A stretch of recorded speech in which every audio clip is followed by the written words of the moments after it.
The overwhelming fear for the entrance exam that I missed was slowly subsiding. I was sitting on the floor and looking at the books around me. Luckily, most of the students were taking the exam, and no one could see me crying. After some time, I calmed down and wiped away my tears. It's no use crying over spilt milk. I'll wait till the exam is finished, and I'll ask to speak with the professor. It must have been somebody's inadvertent mistake. I picked up my books and notes from the floor, and headed to the vending machine. The candies were giving me some kind of comfort. And that's when I saw Mizuki. Hey, Mizuki. Please tell me you weren't at the exam. Because the system is down and your application didn't go through. I'm not the only one who stood up, right? What happened to you? You look like you've been running away from someone. Take it easy. Take a deep breath and tell me what's going on. I'm upset, Mizuki. I'm sorry. How did your exam go? Did you do well? Yeah, I'm sure I did well. I finished everything before the time ran out. And I thought for a second whether I should stay and check my answers. But then I decided to go out and treat myself to some candy. Oh, at least you're eating candy for the right reason. I'm only eating it because I'm upset. That's because you're worried about the outcome of the exam. I totally understand you. No, Mizuki. I didn't even take the entrance exam. But why? I know how long you were preparing for that. It was all in vain, Mizuki. My name was not on the applicants list. I'll wait until the exam's over. And then I'll try to talk to the professor again. I'm so sorry. I'm sure it's just some mistake and they'll make it right. Don't worry.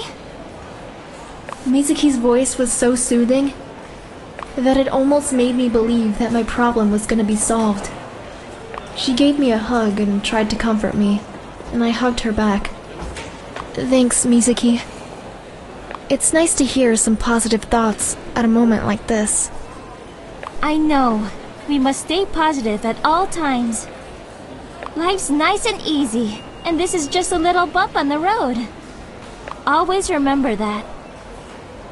Let your thoughts radiate high vibrations, never low. Akiko came to college to hear our thoughts about the entrance exam. And she didn't expect to find me in the hall so early. Hello! I knew the two of you would be the first to finish all the questions. Hello, Akiko. Well? Hi. I didn't take the exam. I explained everything to Akiko. And she was on the verge of barging into the classroom, dragging the professor out and interrogating him. So you're just gonna sit here and wait until someone decides to listen to what you have to say?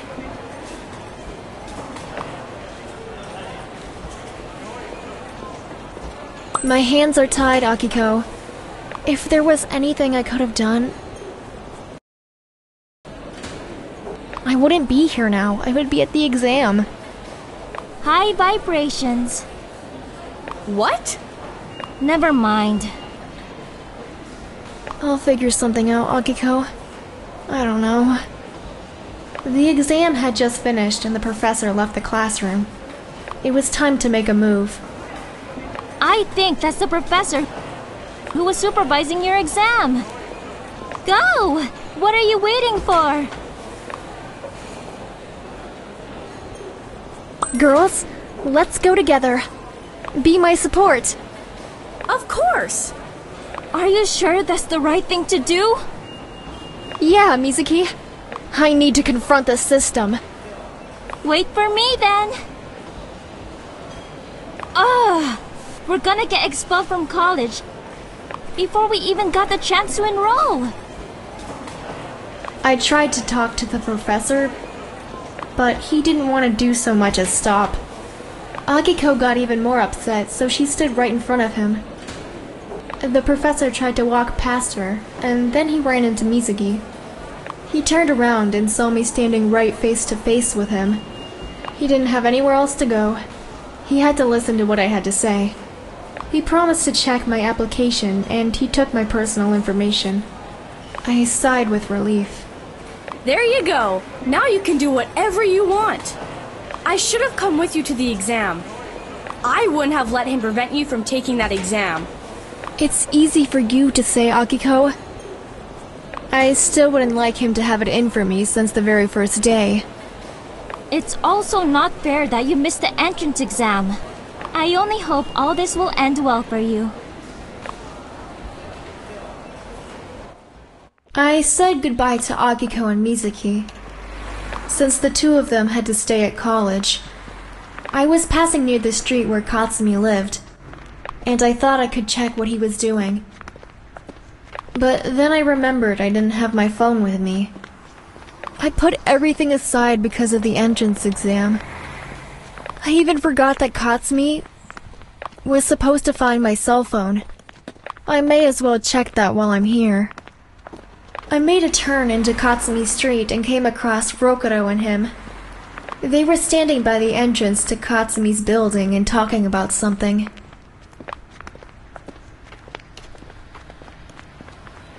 I'll let them finish their talk. Maybe they'll see me then. Thank you so much for the offer, Rokuro. But I can't do that. Why are you acting all so nice now? I live closer, so I'll bring her the phone. Absolutely not. They're talking about me. I can't listen to that without meddling in. Trusted me with it, so I'll give it to her personally. Alright, Katsumi. Give me back my phone then.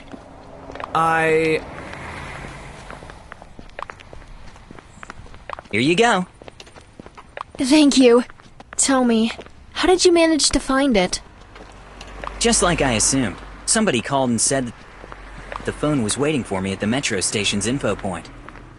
But in order to take it, I had to hand over the phone that ended up in your hands because of the unfortunate turn of events. Do you believe him? Yes, I believe Katsumi. Why wouldn't I? What do I do now? It all sounds a little unbelievable to me. I told you everything that happened. You two think whatever you like. You can't blame us for not trusting you like we used to. I'd like you to have a little faith in me, Rokuro. I have no intention of lying to my friends. That's nice to hear. Excuse me now, I have to call my mom. She's not gonna be happy when she hears the bad news. Bad news? What bad news? Wait a minute. You're coming from college just like us. How did the entrance exam go? There was no exam for me. I told them everything that happened and that Akiko stood up for me. Rokuro and Katsumi were convinced that things were gonna go in my favor and that I shouldn't be upset. I stepped aside and called Mom. For goodness sake! Why haven't you been answering your phone for so long? Hey, Mom. Sorry, I put it on silent. Because of the exam. So how did you do at the exam? With the score like yours, you could have been admitted to any college. You know that. Mom, I didn't take the entrance exam. There was a mistake and my name wasn't on the list. But I'll take care of that. Oh, is that so? Honey, that only means you shouldn't enroll at the police academy. That's really a dangerous occupation.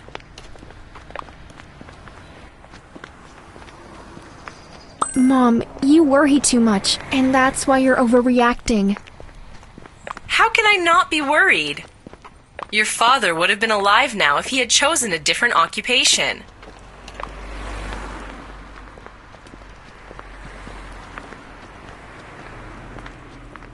Mom, I know this is neither the time nor the place, but I want you to finally tell me how Dad died. Why is it that you don't want to forgive him? Seriously? You want to discuss this over the phone? Yes, I want you to tell me everything now. You always avoid talking about Dad, and you know how much I loved him. I need to talk about him. Wait a second, will you? Mom went to find a quiet corner to talk. I believe it was easier for her to talk about it when I wasn't around, 'cause she didn't want me to see her crying. Sometimes I wonder if she would rather cry or burst with rage, knowing she can't turn back time. Do you hear me? Yeah, Mom, I'm listening. I'll try to explain. I moved aside and listened to what Mom was telling me in a crying voice. I wasn't interrupting her. Your father was advancing fast in his career because he was committed and honestly dedicated. He was even so committed so that he forgot about his family. The police inspector job was fulfilling him and making him happy. But it was also making my life difficult. I would sit by the front door every night, wondering if he'd be back. And one night, it happened. He never came back. I didn't hear his heavy footsteps as he was walking into our apartment. I didn't hear him slowly closing the door, paying attention not to wake us up. Instead of him, his partner knocked on the door. One look at him was enough to tell me what had happened. Your father was an honorable man, and he wanted to help a woman in trouble. She was held hostage. He didn't have to do that, but he thought he should do it anyway, because he was in charge of the case. The case of a missing person. He wasn't trained for that kind of situation. It was an impulse, or an urge for greater acknowledgement. I'm not sure what it was. That's why I find it difficult to accept the entire situation. The fact that he wasn't thinking about us at that moment breaks my heart. That's the whole story. Mom, thank you. I promise you that I'm not gonna rush into any danger, and that I'll think well about everything I do. All right, my honey. Do whatever makes you happy, but make wise decisions. I will, Mom. I miss your father every day. I miss Dad too, and when I do something he loved, I feel closer to him. That's why I'll never give that up. Now you're gonna make me cry. I can't. I'm sorry. I love you, Mom. Don't you worry about me. I love you too, my one and only child. See you later at home. Rokuro and Katsumi saw that talking to my mom made me sad. I wasn't in the mood for crowds. I only needed comfort and a hug from my boyfriend. That's why I didn't go straight home afterwards.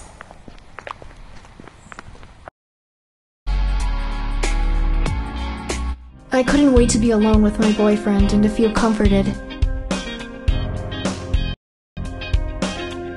If I had gone home, I would have been thinking only about my failure. I'm finally alone. Let's lie down and relax. I need your hug. He jumped on the couch and spread his arms, inviting me to join him.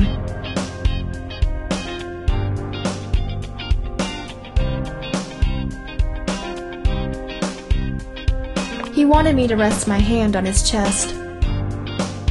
I was listening to his heartbeat, with my eyes closed and enjoying the moment. He was caressing my hair and neck when his fingers started slowly sliding towards my shoulders. He moved the neckline of my blouse aside and kissed me on the shoulder. That caused a pleasant sensation of chills throughout my whole body. Oh, my kiss gave you shivers. Should I go on?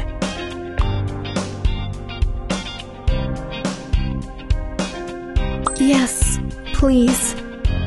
Don't stop. It feels so nice. I asked for no particular reason. I wouldn't stop ever, not even if my life depended on it. Show me what you have in mind, honey. His gentle hand slided down my blouse while he was kissing me. I shivered from his tender touches and suspense. I sat on top of him and slowly unbuttoned my blouse.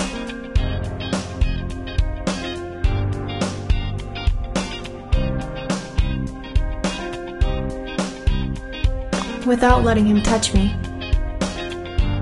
I was kissing his lips and getting lower. My hair was going all over his face, his chest and belly. He was smiling and enjoying. In his company, I forgot about all my problems. And I didn't even know where I was anymore, or how many hours went by. After a while, I finally noticed the constant vibration of my phone.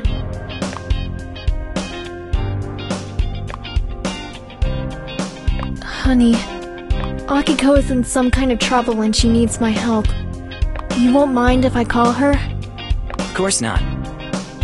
I had you all for myself, and I'm more than satisfied. Yeah, it was fun. Yeah, now's the time to feed this beast. I'll order some food while you're on the phone with Akiko. Alright, I'm starving.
The next morning,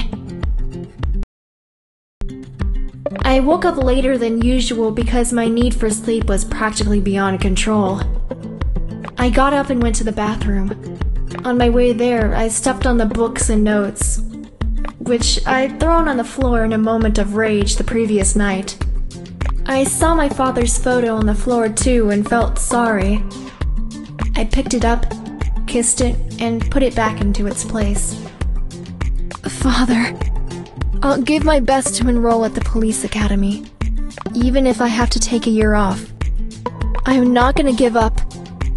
That's not successful people's traits. You used to say that. I checked my cell phone and saw a new email. saying I was invited to see the dean of my college. Awesome! They must have realized their mistake. Not everything is lost. I'm going there right away. I got ready as fast as I could and headed toward the metro station.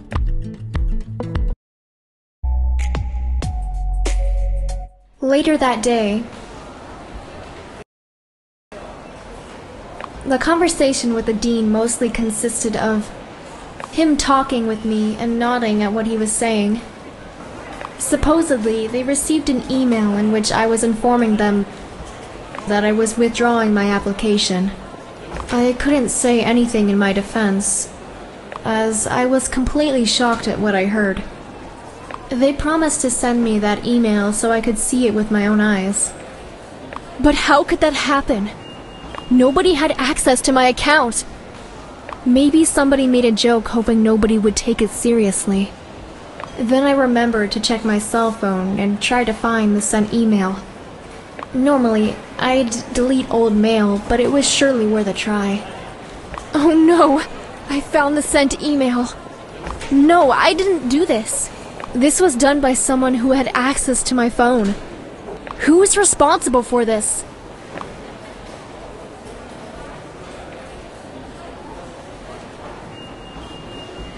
And what if Mom did that? It could have easily been her. She keeps telling me I could have enrolled in any other college. But still, there's no way she could know my lock screen password. In the end, I thought that I could only lose my friends if I decided to make snap judgments. Chances were that none of them were responsible, and that someone else was behind that sabotage. I wasn't in the mood for seeing my boyfriend. I went straight home determined to face each one of them.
Can't believe it occurred to her that I may have been messing like that. I'm disappointed. I understand her.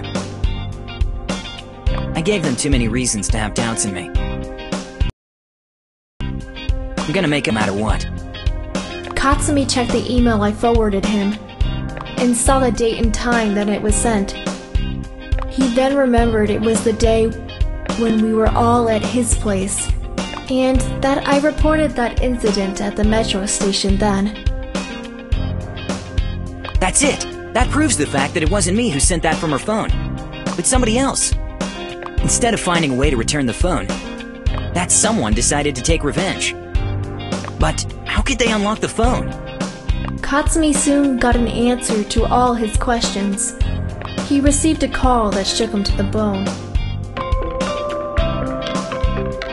Hello? Have you changed your mind, little boy? Do you see what I'm capable of doing to your friends? Who's this? What do you want from me and my friends? I want you to take seriously everything I tell you.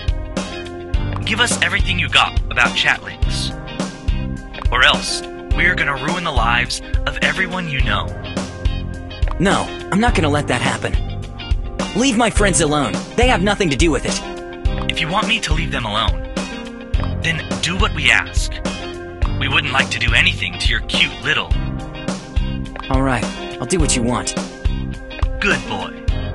Our meeting point will be sent to you soon. Damn it!